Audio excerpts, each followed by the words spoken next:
Hello, everybody. I'm Alex Nogales again, the President and CEO of the National Hispanic Media Coalition, and we're going to do part 2 of the NHMC Impact Awards Luncheon that we held on September the 9th here in Pasadena. Bel Hernandez got an incredible award for outstanding service to the Latino community. And I have to tell you, if you know Bel, you know exactly what I'm talking about. If you don't, I want you to see this video so you can see the impact that this woman has had in our community. Take a look. I grew up in Boyle Heights. I never could relate to being an American or even becoming an American. A lot of it had to do with I never saw myself in images on television. I never saw a doctor that was Latino. That really kind of affected the rest of my life as far as wanting to see those images. I became politically involved in high school when they had the student walkouts. Fast forward that to my career as a dancer and then transferring over to acting. In 1992, all of us actresses were so excited that they were casting the movie Frida. And we were finally going to get to an audition for a non-stereotypical role, and it was a lead role. Come to find out, New Line Cinema had decided that there were no Latinas that could play the role and therefore cast Laura San Giacomo. And we all signed up to protest, and in the end, New Line did not do the movie.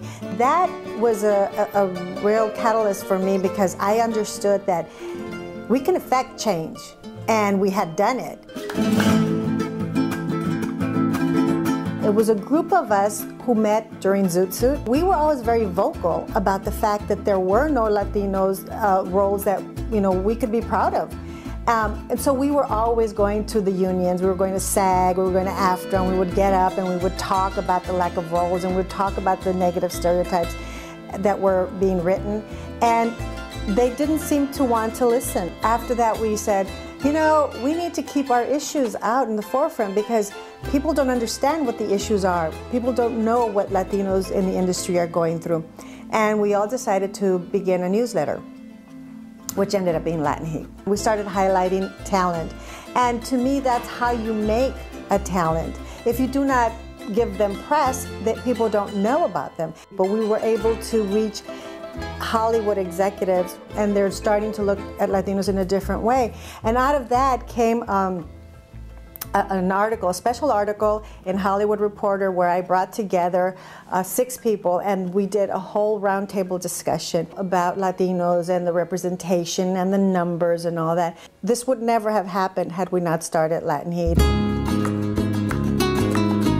After the Frida protest, and after we started the newsletter, I would get calls from my agent saying, okay, you have a call for this commercial, or you're gonna go try out for this show, and it's a maid, and it's like, I just started not wanting to go out for those roles. I just had had enough. And so that's why we started, the entertainment conference, the Latino Entertainment Media Institute, LEMI for short. We did have the highest level of participation from the studios and networks. And a lot of young people ended up getting into the industry. When you don't have anybody else in your corner, certainly not mainstream media has never been in the Latino corner. And that's always been a struggle. Bel has filled that void. The View has been on, 12 years, I think? And no Latina perspective, no Latina host, and now they have 2 African American hosts and no Latina. We are the #1 largest minority group, and yet we don't have a voice. Let's talk with Latin Heat publisher Bel Hernandez. And so after a while, again, complaining, we decided, let's just do it. I happen to know there's a lot of change coming. I remember being a Republican. I did live in sin for 5 years. Oh, and that really means something. No. The main message is that Latinas have a voice and that we have a perspective and that we need to be heard. We've spoken about hate crimes. We've spoken about immigration, plastic surgery, infidelity. It's about connecting to our community and providing information and providing access and resources and press. She has this drive that keeps her going and going. And I feel like she's not going to stop until things really change in Hollywood. And through the years, I've seen her in so many events chronicling our importance in the industry, and she has definitely made an impact on so many levels. We are so much more enriched as a community and as artists because of her. We need to know that Latinos, we're part of this society, part of this country. When our kids are watching television and they don't see themselves reflected, like I did not see myself reflected when I was a kid, we don't have aspirations to be anything more than, what we are. That's why we need diversity. We all need to understand who we are and that we're all equal and that we all matter as much as the next person.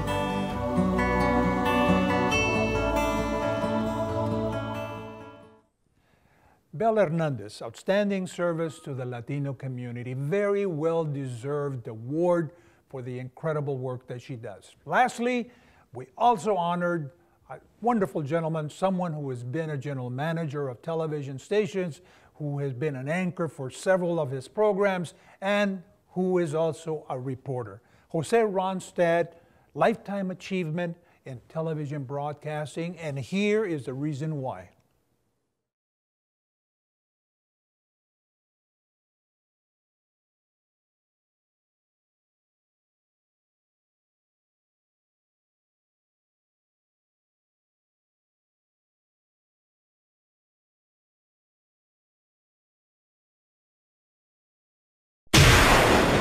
Un crimen de odio, dicen, es producto directo. Van en contra de las leyes que criminalizan, que consideran injusta. El sheriff Joe Arpaio y sus alguaciles, protegidos por el fuero federal de la ley 287G, han aterrorizado a la población indocumentada haciendo el papel de la migra. Pierdes todo en ese momento, te sientes que no vales nada. I got news for them. This is not going to change. I will continue to enforce all laws. La vida para gran parte de la población indocumentada en Arizona tampoco ha cambiado. Va de mal en peor. A usted la trataron peor que a un perro cuando está dando luz a su niño. Cada mano a la camilla, de cada lado y en cada pie. Al dar a luz estaba esposada. Mojado, vuélvete a México donde perteneces o vas a morir este día. El dolor y el temor van de la mano. Nos encontramos cara a cara con J.T. Reddy, líder del Movimiento Nacional Socialista en Arizona. You are armed right at this moment. You have a gun under your shirt. Well, I've been armed this whole interview, and I didn't kill him, so or you or any. Why are you armed? Can we see your weapon? I'm going to pull it out on camera right now. And you would kill them? Absolutely. Supuestamente destruidas por el narco polleros que no pagaron derecho de piso por transportar a migrantes. Se distingue la armonía histórica de figuras casi míticas como Zapata. Son miles las personas que van a ser impactadas. ¿Te sientes traicionado por la ley SB 1070? Oh, exactamente. Phoenix, Arizona es la capital de los secuestros después de la Ciudad de México. Somos el segundo. ¿Qué mantenía viva tu esperanza? Mis hijos y mi esposa. Oficial Zamudio, en este hoyo iban a sepultar los secuestradores a una persona viva. Eso es lo que tengo entendido. ¿Hasta dónde llega un padre de un soldado latino para tratar de descubrir la verdad? ¿Se suicidó su hijo en Afganistán? ¿Lo asesinaron?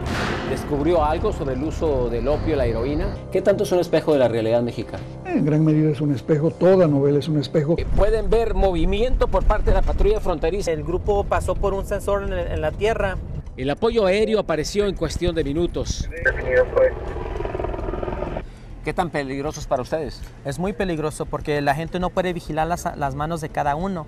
Doctor Anderson nos explica que esta es una jovencita de 19 años que la encontraron en el desierto. La redada fue noticia de último minuto en televisión. Sacudieron el pequeño mundo de Catherine Figueroa. Los habían agarrado a los dos. Revive con dolor y tristeza los 3 meses que vivió separada de papá y mamá. ¿Todavía tienes miedo? Sí. ¿Qué sientes? ¿Qué puede pasar otra vez? Donde por primera vez vio y escuchó lo que ella le pidió al presidente Barack Obama en un video en YouTube. Que hiciera la reforma migratoria para que ya Arpaio dejara de hacerle redados y que me ayudara a mí y a otra gente a agarrar a mis papás otra vez.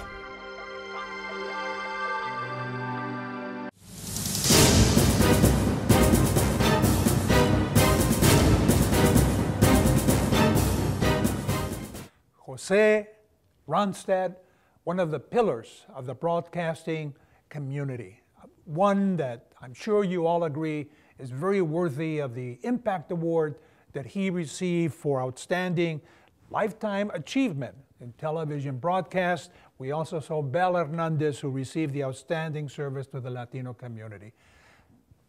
I can't tell you just how great we feel about awarding our talent, that talent that is very committed to our community, that talent that in fact is able to do the work, that is able to show what our community is all about in all its pomp, in all its glory, and sometimes in all its despair as well, as Jose Ronstadt has shown us.